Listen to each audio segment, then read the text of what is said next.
Dr. J. I'm Ronnie West, and this is Good Parents, Good Children. Parent like your kid's life depends on it. So we wanted to talk about tantrums because tantrums are awful, and sort of the degree of how terrible they are is one reason. Another reason is because they seem to bother so many parents. One thing I've noticed is this sort of stereotypical Twitter post of, I don't know if I can keep being a gentle parent or a peaceful parent or a positive parent because of the tantruming, and I just have to buckle down and be patient, and someday it'll get better. And my husband thinks I should just tell him to mind, and that'll knock it out. Right. So anyway, it's all over the place. It's awful. It's creating conflict in families. Just makes parenting kind of a bummer. And I think it's a bummer on the kids. So it seems like a very worthwhile topic. And there are just so much out there in terms of what people are saying to do about tantruming. There's some new ideas, there's some old ideas, and we want to come straight out of the gate and offer potentially some good ideas. So Ronnie, what's one way that you can handle tantrums? The first way you want to handle any misbehavior with kids, or honestly, even with adults in your life that are acting the fool, is to set a good example. So you're not going to really see adults tantruming per se. You might see somebody go into hysterics, or they will just become much more upset over something than appears to make sense. Or they'll use their emotions to manipulate other people. So I got bad service at the restaurant, I'm going to blow up at the person who I blame, whatever. I want to yell at the manager, that sort of thing.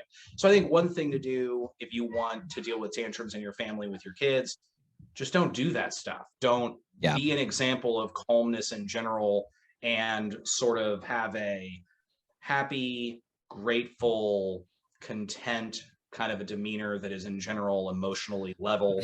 And if you find yourself being like an overly emotional person, because that's not always bad. If that's your demeanor, there could be advantages being a very emotional person. Don't let it tempt you to go over the line or be mean to people. I think one of the things that the gentle and peaceful parents say that they actually get right is this business of don't have a tantrum yourself. And no, I'm not trying to say adults literally have tantrums, but the idea is when, first of all, you've got to manage your own emotions. And second of all, when you're angry might not be the best time to intervene, and especially not living a life where you rise to anger often. But another one to handle is the one that seems to be off the table, which is to punish swiftly, effectively, and painfully. Not talking about spanking, not talking about inflicting physical pain, but something that elicits a response. So sometimes this is the positive punishment, like having your kids exercise. If my kids tantrum, sometimes they're dropping and doing burpees. You can have your kids plank or jumping jacks. Or sometimes, and this can be part of your overall behavioral plan, you can use the classic timeout. Send the kid to the punishment room because they're doing something wrong. Yeah, that's a good one. I think if you already have a relationship with your kids where they kind of know what the expectations are from you, they have a sense of the kinds of things that you the kinds of things that you want from them, the kinds of things they can expect from you, and the kinds of punishments that are coming their way if they do what they're not supposed to do, then first of all, that'll prevent some tantrums. And then second of all, when you respond in a way that's somewhat predictable, that I think you're more likely to get the response that you need, right? If your interventions, like you said, if you have punishment that is unpleasant for that specific child, like it's to the child, if they hate doing the thing, then that's the thing you'd have them do, that sort of deal. Right. And so you have to be consistent. And a lot of what we talk about is intentionality and forethought. And some of what we say is a bit different than the gentle, peaceful, positive parents. Another thing they seem to have gotten right, however, because we want to be fair to kind of people who think differently than we do, is the utility of empathy and reflection.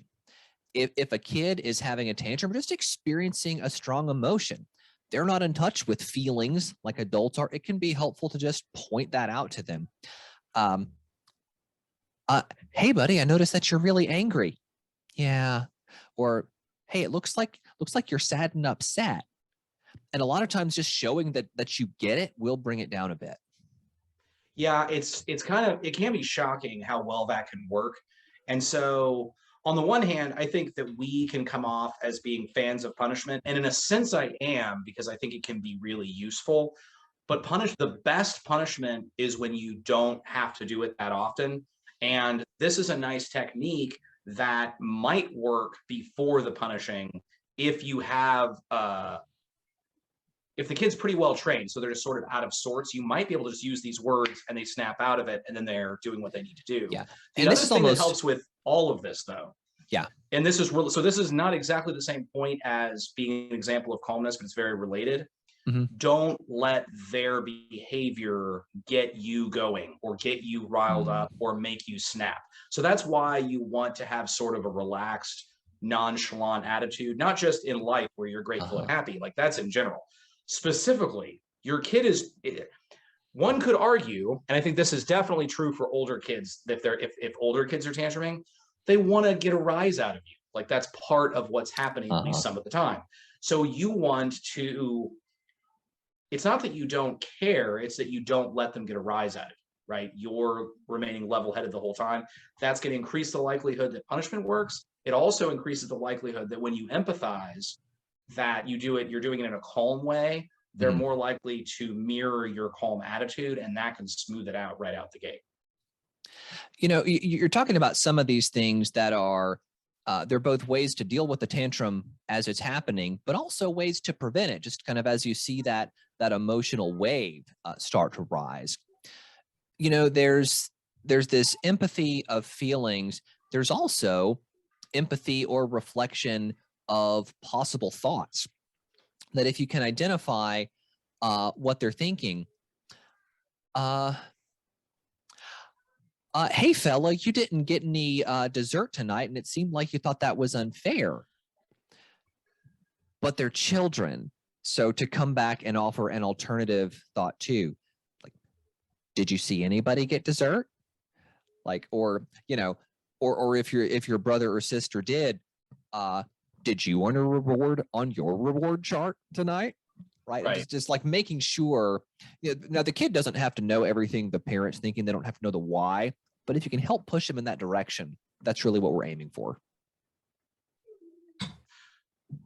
Right. No? Right. No. I agree. I'm just thinking about, like sometimes there's a point in time where I think the kid, okay, if a kid is just sort of being defiant, right? Then if you give them any whys at all, if you give them any of that, then sometimes that will just turn into that will tempt them more to argue. And you want to set your kids up for success if you can. So you want to tempt them to say yes sir and yes ma'am, obey, you know, do the things they need to do. So I think you're right. That's a good strategy. But if there's like a defiant thing happening, I would almost withhold any hints of why. It's like, this is what's going on. Are you going to do what I'm asking you to do? Or are you going to earn a punishment? And then once they're obeying, that's when you can start hinting at the whys and answering their questions of what was going on once they're obeying and calm after that's happened. But it's still a solid strategy. I'm just trying to think. It seems like there might be a time when it's not quite perfect. All right. So what else you got, Ronnie? Any other ideas? Just kind of here at the top of the show? I mean, one that I like to do, and this doesn't always, well, okay, sorry.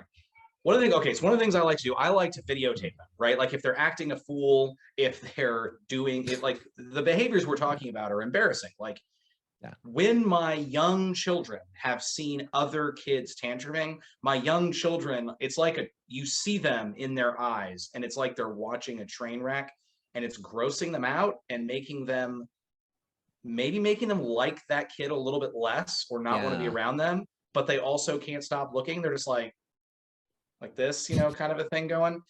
And I think if you start to videotape them, then you give them the experience where they get to see it themselves. It's also hilarious for me. Like, I find it amusing. But also, once you do it a couple of times, then they see that you're taking their picture or videotaping, and they're like, oh, like, and they immediately, that right there, once they've had that happen a couple times, it could just be like, oh, done, you know. And this can work. It can work for kids that are shockingly young. Like, if depending on the kid, you might be able to take a video of an 18-month-old and then show it to them, and they'll just be like, like watching it wide-eyed, and they like, I don't know exactly what they're getting, but they're getting something out of it, and they're realizing this is not the way to behave. Well, I'll say one more thing that we want to make sure we have on the table is just classic old positive reinforcement. As behaviorism has fallen out of favor, we don't so much hear about these reward systems anymore. But, historically, the thing you would do if you were actually trying to limit the amount of punishment that you did is you would find behaviors that you wanted to increase and reinforce those behaviors. So when it comes to tantruming, looking for respectful behaviors, looking for obedience, looking for positive interactions, and there's great chances just tell a kid that they're doing well, or to even do something kind of more substantial than that. Well, if you want to get rid of some negative behavior in a kid, for a kid, they have to have replacement behavior, and that replacement behavior is the thing that you want to be commenting on, complimenting, whatever. This just occurred to me, but just having a relationship with your child where you point out the things that they're doing that are valuable, that make you proud, that make them proud. Like, you can tell they're proud of themselves, and you encourage that feeling of like being proud of how they're, how they're doing and whatnot. If you have a relationship where that's fairly common, I think that creates an environment where there's less likely to be tantrums as well. Well, just in case any good parents are thinking, these ideas wouldn't work for me, or you don't know my kid, I do want to tell you about my kid will totally destroy your strategies. Yeah. Your strategies can't withstand my little monster. Yeah. So here's a little monster who was at an alternative school where he used to be a school therapist. Was a 4-year-old boy, and so he was early kindergarten, and he would stand up in his classroom. He'd flip over desks. He'd like flail his fists on the floor, and then run into the hallway, snot dripping down his face and onto his chest. And one time, while he was doing this routine, he actually went into the principal's office and intentionally peed himself. So the urine was like dripping down to the floor and puddling while he clenched his face and stared at us. And Mom raised devil horns with the rock on. Was that what you had him just do? And he did, yeah.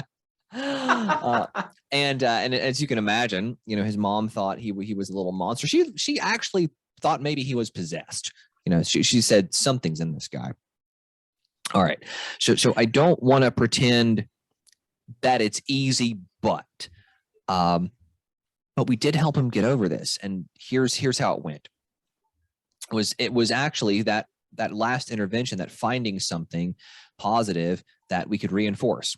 So we started by having him sit in his chair in his classroom, and if he sat there for 3 minutes without a tantrum, he'd get an M&M. I sat there with him for class after class, and we'd give him lots of M&Ms, and then went from 3 minutes to 5 minutes and so forth, until eventually we were able to graduate from that rudimentary thing to actually building like a token economy that worked at school and at home. Explain token economy for those of us that folks in the audience that don't take tons of psych classes. Sure. Well, a lot of us just call it a sticker chart. That's a good one. Yeah. So if you do the behavior that you want to see, like the a kid gets up and tells you, hey, I'm feeling angry, and then goes and sits back down instead of doing a tantrum. Or they just go however long without having the negative behavior. All right, you get a sticker on the chart. And every time you get 10 stickers on the chart, hey, I get to turn that into money. I get to go to the prize bag or the treasure chest or something like that.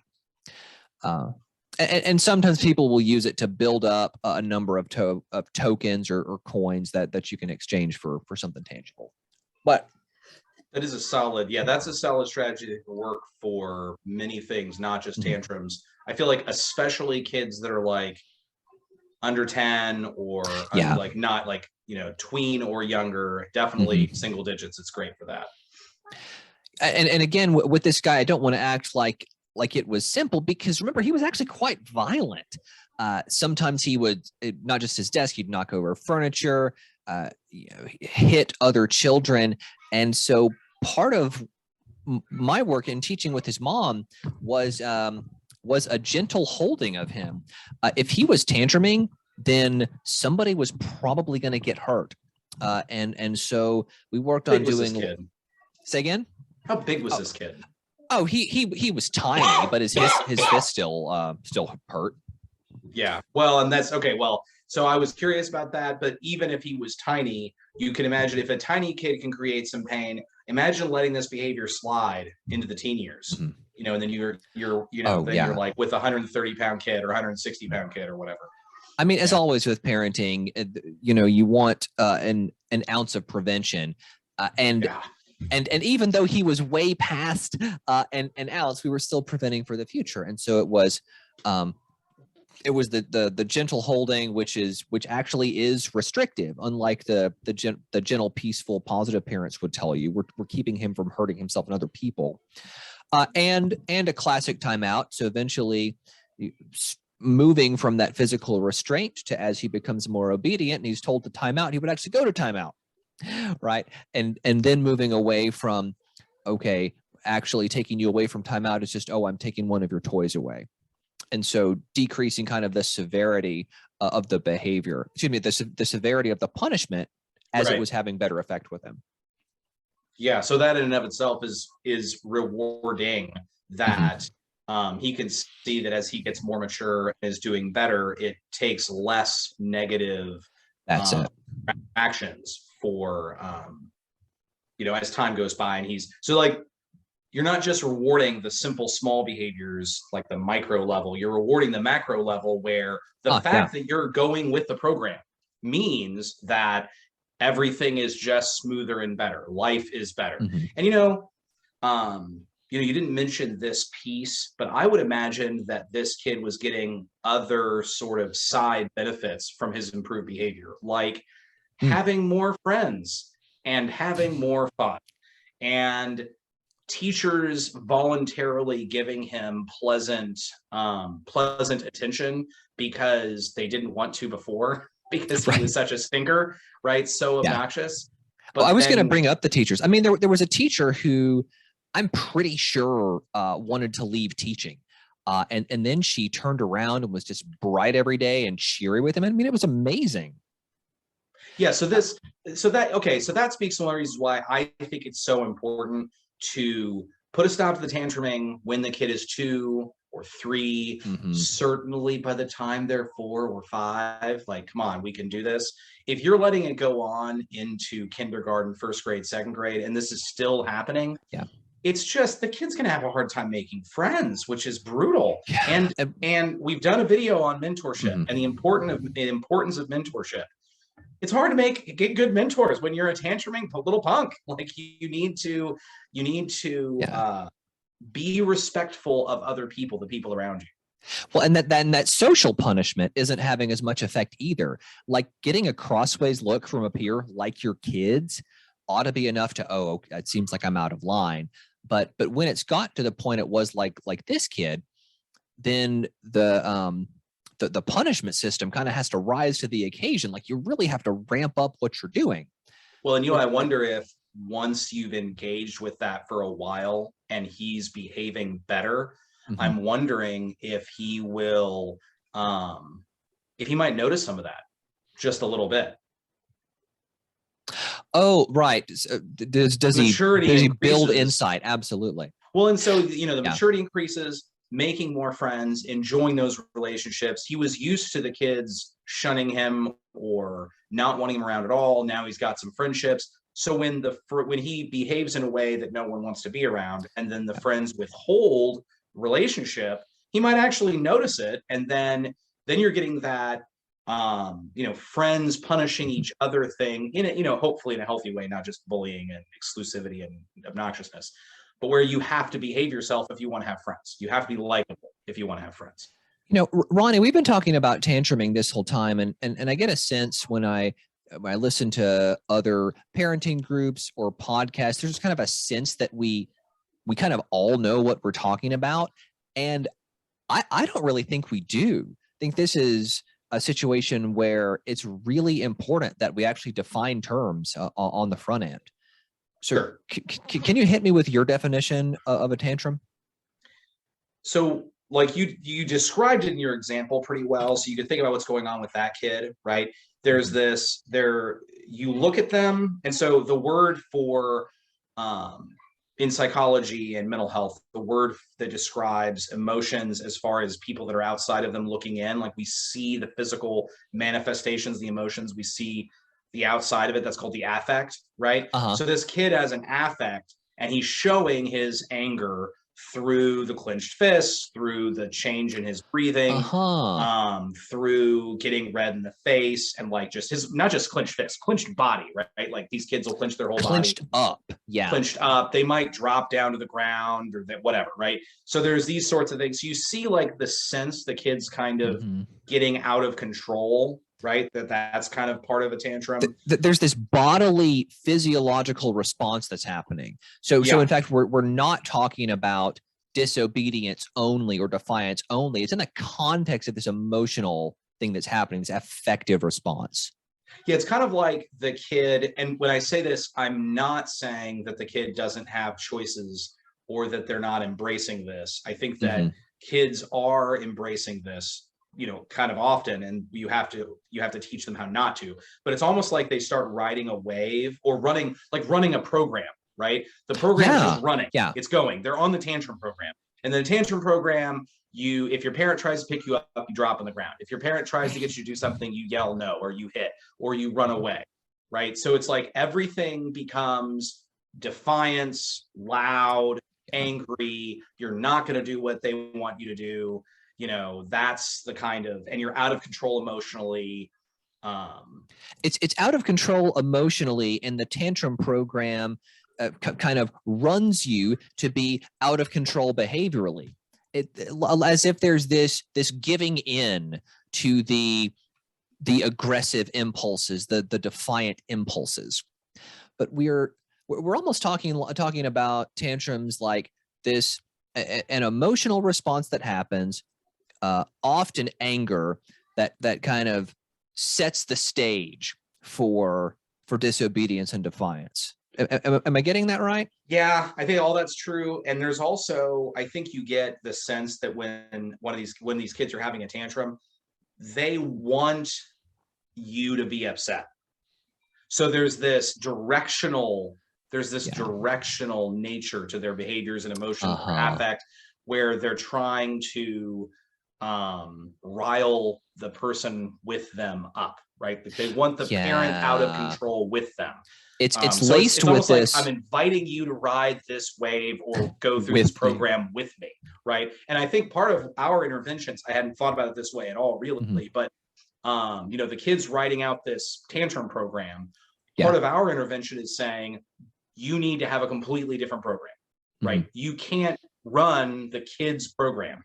That's not going to work. Yeah, the kids program is laced with this manipulative quality. I don't mean in some kind of devious way. I just mean that the tantrum is designed to elicit. Often we say something like the kid wants what they want, but it seems like in these scenarios that they're just really trying to draw things to a head that doesn't have an end in sight. As if the kid is is tantruming, and they think I'm going to get something out of this, and not actually realizing if the tantrum's not stopped, it just goes on and on and on. Right. I mean, when you think about the word manipulate, I think a lot of times people think of something like The Godfather, right? Like Michael Corleone, when he's manipulating people, he knows what he's doing. He knows why he's doing it. He knows what he's hoping other people will do. He has incredible amounts of insight, right? So you might call that like insightful manipulation, right? It's the person who's doing that manipulation knows what they're doing. That I think is really uncommon. Most adults who are manipulative don't know, they wouldn't be able to articulate what they're doing quite. They would almost need to go to therapy to understand the nature of their manipulation, why it's happening, why they're hard on their relationships because they have these habits that are manipulative, but they don't know what they're doing. It's not an evil plot. It's that they learned manipulation in their youth and they kept the habit up of engaging in manipulative behaviors because those manipulative behaviors were rewarded because they worked. They worked because it probably all started with tantruming or something like that, actually. Right. Probably they manipulated their parents, and then they manipulated their friends. If maybe they lived with their grandparents, they manipulated their grandparents. And so they live a life where relationships have this manipulative component.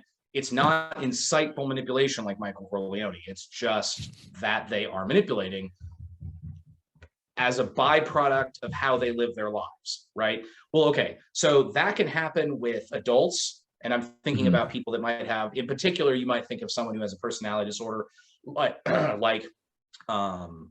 borderline or narcissism or that sort of thing. But it could also be, younger people can have this, kids can have this. I mean, you could almost have you can almost imagine even like a pet, right? If a pet gets fed every time it begs, right? Then the begging is a negative behavior that you don't like, but they've tricked you into rewarding a behavior you'd like to go away. Yeah. Right.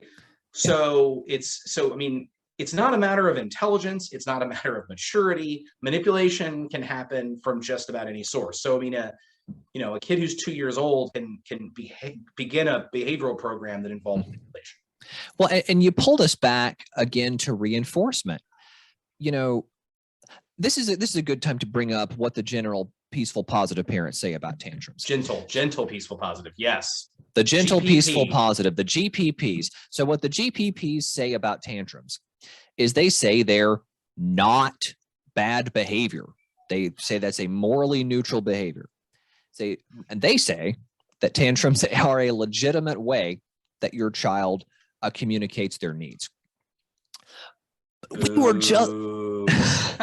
were just talking about reinforcement, though. No, this is to your point. I know. Because behaviors that are reinforced tend to increase.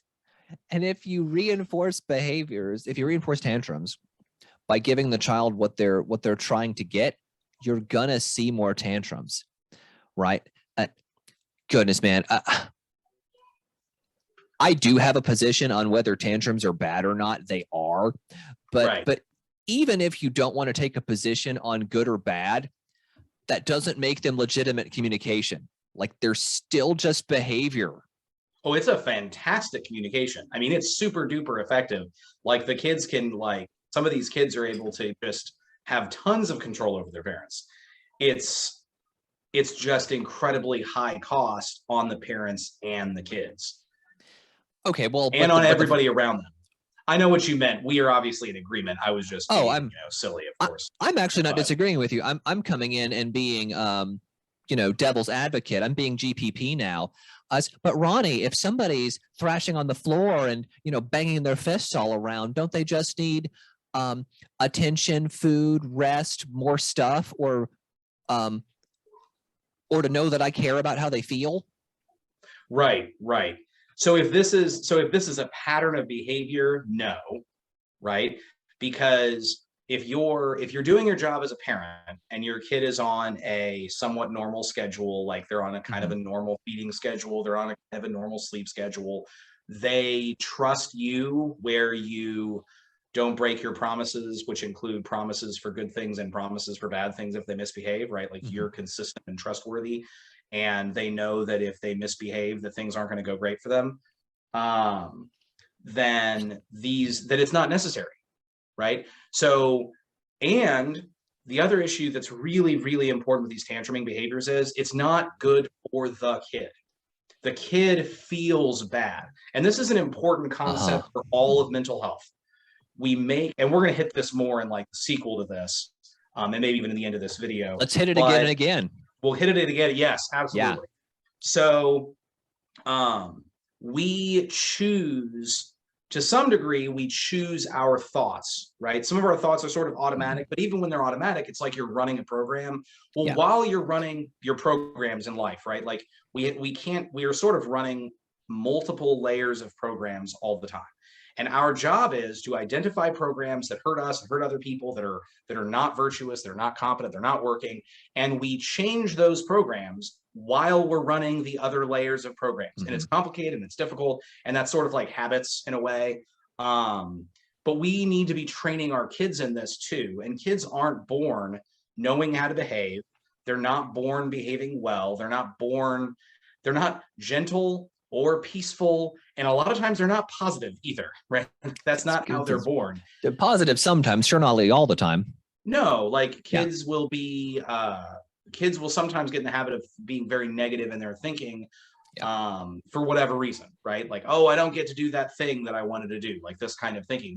It shows a little bit of a lack of gratitude and contentment and happiness, those sorts of virtues. So we have control to a degree over our thoughts in those programs, and those thoughts and programs lead to our emotions, and then that is what will lead to these tantrums. So your original question a second ago had to do with, isn't the kid, from the GPP, the general positive peaceful perspective, isn't this kid just hungry, angry, lonely, tired, right? Halt. They're just hungry, angry, lonely, or tired. Okay. Yeah. You know what? That kid probably is. Right? They probably are. But if they are in the habit, if they've learned a little bit more about how to control themselves, and they've learned a little bit more about how to respond to your directives, and you've been training them in that way, then you can say, I need you to stand up right now. I need you to lower your voice. Maybe you tell them, I need you to go to your room for a few minutes, or I need you to do this, or I need you to do that. And sometimes the kid will, if you've got things going, if things are rolling, right, then it's almost like you're changing the program. You're saying you don't need to be running that program right now. I'm giving you the other program you're I trained you on. You're talking about it's not good for the kid. It's not good for the kid to let the tantrum run because it's shaping their programming for the future. Right? Yeah. And we're very much invested in now is less important than later. And the GPPs are all about, the GPPs are all about what feeling is the kid feeling right now. I was even thinking about this on a biological level, because when a tantrum is happening or an emotional arousal of any kind, there is a dump of cortisol. That's a stress hormone. There's a dump of adrenaline that we all know that makes it harder to digest and sleep, by the way. And that ramps up muscles. That's not going to help some of those clenching. The angry, tired, or hungry, tired part of the halt. It's not. And when your body is flooded with cortisol, the stress hormone, it really sears your neurons, your nervous system, and it makes it more likely that stuff's going to happen in the future. The more you have those strong emotional responses, this is adults and children, actually, the worse your health is going to be. So the most virtuous, loving thing that we can do is stop tantrums when they start. Yeah, I think it is completely reasonable to conceptualize tantrums as a form of self-harm. Now, it's not, okay, so you take like the stereotypical like teenager that's engaging in self-harm, they're burning themselves, they're cutting themselves, whatever, that kind of self-harm, or like anorexia or bulimia, which they are harming themselves, right? Like it's not self-injurious behavior, but they're harming themselves. Yeah. This is another level away from that, right? Like they're emotionally harming themselves. You're like you said, it makes things worse in the future. They're they're reinforcing a program in which they feel terrible. So yes, the tantrum is a manipulation, right? In the worst case scenario, what we want to avoid, they're having a huge negative impact on the parents' emotional state. They might get the parents to give them their way. They might get the parent to engage in their own program that's unhealthy, all this sort of thing. But they're setting themselves up for more and more future unpleasantness. And in that moment, for them to run that program, the longer the tantrum program runs, the worse they feel. They're burning through all their energy. They are getting dirty looks from the strangers that are nearby. They're getting dirty looks from their friends. It doesn't feel good. So to have a tantrum is to embrace feeling terrible. Like, I think the general positive, peaceful people, they see it and they're like, oh man, that kid feels terrible. You're right. You're right. They feel awful. And they're embracing it. Help them stop it. If you have to punish in order to get them to stop, you're doing them a favor. A swift, unpleasant punishment a few times so that they don't really ever have tantrums after the age of 3. Huge favor. Like, this isn't about like what's lazy for the parent or what's easy for the parent. It's not about, I mean, it is to a degree because it's nice to make parenting enjoyable and not ridiculously punishing and horrible. But if you're only thinking about what's good for the kid, stop the tantrum. Stop it. Like, we can't let this keep going. It's bad. You just saw the first video of our Tantrumming series. If you liked it, please subscribe, hit the bell, give us a comment, and check out the next video in the set.